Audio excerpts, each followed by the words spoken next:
Thursday, March 6th. Got to bed on time last night. Woke up feeling pretty decent. I still feel tired. My body has recovered better.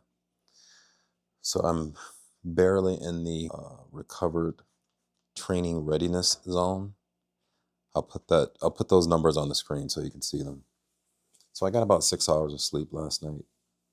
Pretty much uninterrupted. I was exhausted, absolutely exhausted. Even though I didn't train yesterday. My HRV is in the right zone, but it's lower than, it's on the low end of the green zone. My resting heart rate currently is 48, which is getting away from my norm. My norm is around 42 to 44. Resting heart rate is a solid indicator of potential overtraining or body not recovering well. You can look up Dr. Rhonda Patrick's podcast. She talks about that pretty extensively. So that's something I need to keep a close eye on. I woke up this morning, I wasn't very hungry. I didn't want to eat. If I wasn't training for a tournament, I would have just had a couple of dates, maybe a couple of scoops of peanut butter, some water, a little bit of coffee, called it a day. Instead, I had this protein smoothie, really good recipe that I've been using for years. I'll put the full recipe in the description. Guys, when you're training, listen, man, in order to manage something, you have to measure it properly. Heart rate variability, resting heart rate, stress level. My stress level, by the way, this morning. Remember I said normally my healthy waking up stress level is anywhere in the single digits to mid-teens. This morning it was 29. Even though my training readiness is moderate, and you'll see from the data on the screen, it's in the green zone, but man, it is barely in the green zone. This preparation for a tournament during Ramadan is challenging. And I'm barely into the first week of it. I don't know how this is going to turn out. I don't know if this is going to be a complete disaster, but I'm going to stick to it. I decided I'm going to do this, so I'm going to stick to it. I'm going to see it through. Right now, honestly, it feels a little bit rough. Just broke my fast about an hour ago. Heading over to jiu-jitsu training, man. I almost didn't go. Here's the thing, right? So I actually feel decent right now. So, man, sometimes fasting like this, it can have an interesting psychological effect, right? I start to feel like, I don't know if lazy is the right word. Lethargic, maybe that's the right word. I'm not sure. I was not wanting to go train tonight. And if it wasn't for the fact that I have a tournament coming up in a few weeks, I would have stayed home. I just didn't feel like it. It's one thing if there's a real physical reason to not go. But to not go just because you're not there psychologically, man, that's not a good reason. In fact, I would argue that that's an even better reason to go. There's been times when I've just been under mental stress and I just did not want to train, and I would go train, and man, it was like going to a therapy session. Jiu-jitsu is not a replacement for good therapy, so don't misunderstand me there. When you're on the mat and you've learned how to play the game of jiu-jitsu, and I'll talk about that in a later video, but when you've learned how to play the game of jiu-jitsu, it can be really, truly meditative. Let me speak for myself. When I'm on the mat, that is when I am the most present. Because you're so focused on your opponent. You're so focused on not getting caught in something and trying to catch someone in something, that all of your attention has to be there in that moment. Meditation is about being focused in the moment. You're not in the past, you're not in the future, you're focused just in that moment. It is truly, truly a meditative state. So as I started getting my stuff together, putting my gear in the bag, taking my pre-workout, my creatine, all the stuff that I take before, My mind was telling my body, okay, it's time to go. And then the body just followed. Sometimes the best thing that you can do against inaction or procrastination is to just get up and start moving. It's so powerful. And if you're lucky, the mind and the body will just take over and get you there. As mine got me here tonight.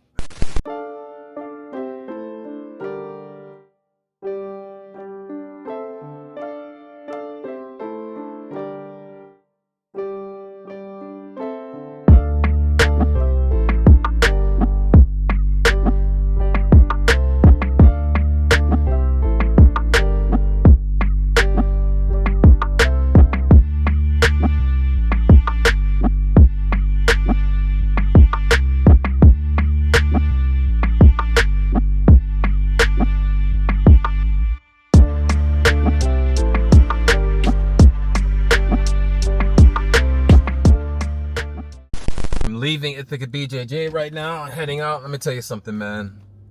That was an important lesson. Here's the lesson, the lesson that I relearned this evening. Sometimes success and overcoming is just about showing up. So I get there this evening, and to my pleasant surprise, Professor Marcos Fontes was there. He's going to be giving a seminar this weekend at Ithaca BJJ. And we've been advertising it. I've been talking about it on our YouTube channel. He and I had an awesome round. I'll get to that in a second. But I ended up having an amazing workout. Even though I've been fasting today, didn't feel like coming. I had like 5 dates, I think. So the first round was pretty much just a warm-up round. The second round I wanted it to be a warm-up round. That was against Professor Matt. And Professor Matt was coming at me a little bit harder, man. I was kind of surprised. I was like, oh man, he's gonna make me work tonight. And then the third round was with Chris, the cop. I'm gonna link that video of me and him, the 2 videos of me and Chris sparring. The 2 videos, I mean, we don't have like tens of thousands of views on our channel, but in terms of like views for our channel, the video was pretty popular. He hit me with my favorite sweep tonight. And I didn't even see him setting it up. That's the crazy part, right? It's like, I do this sweep so much, I should see the setup coming. Check out the videos, the 2 videos in the description. I break down this particular sweep. It's a half guard sweep. My favorite sweep. I break it down, I do a freeze frame, I point arrows, I'm really breaking it down and explaining it. The video link in the description is 55-year-old versus white belt cop, something like that. And so now it's like, I'm like 3 rounds in and like, I'm like, okay, I gotta, this is competition training, so I gotta step it up. I go with Professor Marcos. Man, this dude is a different breed, man. He put it on me.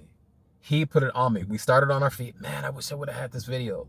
But we don't video on Tuesday and Thursday nights. Tuesday and Thursday nights is just focusing on, getting ready for competition. I leave the camera home, no distractions. So we started on our feet. And I saw some setups he was doing. I was like, no, I'm not falling into that.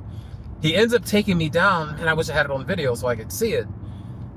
It was like a combination of it was like a sweep, but from his feet or something, man. I don't know. I'm gonna ask him about it tomorrow night. Then he just spends the whole round, man, just trying to submit. There was like no chance for like rest. So he tried to get a cross collar choke from mount. I defended that, so he abandoned that, and then he started an armbar setup. But I've never felt an armbar setup like this before. But when he was setting up his armbar, man, he was on my chest. I couldn't breathe. SubhanAllah. I could not. I had to keep adjusting my position because he was simultaneously setting up the armbar and sitting on my chest and applying downward pressure. I have to ask him about this tomorrow. And the whole time, look how crazy I am. I'm supposed to get my ass kicked by this black belt. But in my mind, I'm like, man, you should be able to escape. You got to keep trying. You should be able to escape. You should be able to escape. I was kind of disappointed with myself, right? Because I was like, man, you didn't get the takedown. Man, he took you down. Man, you're on your back the whole time. It's like I'm beating myself up in my head. I guess the point that I'm making is we need to be our own toughest critics. We should not wait for others to tell us what's wrong with us. We should not wait for others to tell us what we need to improve on. Let me just speak for myself. I don't want to say what other people should do. Let me say what works for me. What works for me is that I always try to hold myself to a standard higher than what anyone else can hold me. And to the point where it might even be unreasonable. If you focus on being just a little bit better, just a little bit better, every day, every week, every month, just a little bit better in whatever it is, and you can do that consistently, man, you're just unstoppable in whatever endeavor you embark on.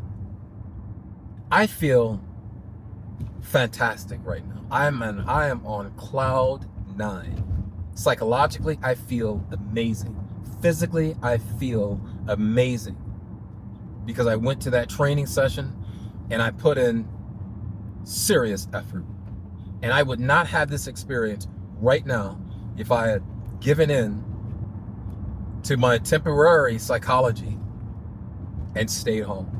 Often people make really bad decisions, really bad in the moment decisions based on some temporary psychological or emotional state that they happen to be in at that moment. And those decisions have far-reaching implications. Sometimes you just have to do just enough to get to the next step. I was laying in the bed watching YouTube. Watching YouTube videos, man. Saying to myself, man, I'm staying home. I'm not going anywhere. And somehow I convinced myself, man, just go downstairs, go in the basement, go get your gi off the drying rack. And about halfway through getting ready, I had convinced myself to go. By the time I was pulling into the parking lot, man, I was ready to go. When my right foot hit the mat, it was like, oh man, I don't want to sound all mystical and weird, but so be it. Probably only 2 people are going to watch this video anyway, so who cares? But it was like a chemical change happened in my body and in my mind, and something else took over. It was like I experienced the alchemy of struggle. I struggled this morning when I was tired this morning. I started feeling overwhelmed during the day because I've got so much to do. Asking myself, why am I doing this? Why am I doing this crazy thing? 55 years old, trying to get ready for a tournament while fasting Ramadan. When you really articulate it and really say it out loud, it sounds like the dumbest thing in the world. But I did the thing and I got there. And a change took place. Dare I say, something magical. That's the alchemy of struggle. So many people nowadays run from struggle. They run from the hard stuff. But in reality, man, we should be running towards it. I have this crazy, insane goal. I'm running towards it. I have no idea what the outcome's going to be. But one thing that I do know for sure, there's going to be a positive change. And the fact that I'm documenting it all on video, man, I cannot wait till 10 years from now, 15 years from now, if I'm still alive, and to be able to look back on this and say, man, I did that. I'm not trying to be like some motivational speaker and all this other kind of stuff. I'm just sharing my experience. Don't run from the struggle. Run to it. Run into it. And demolish that mother.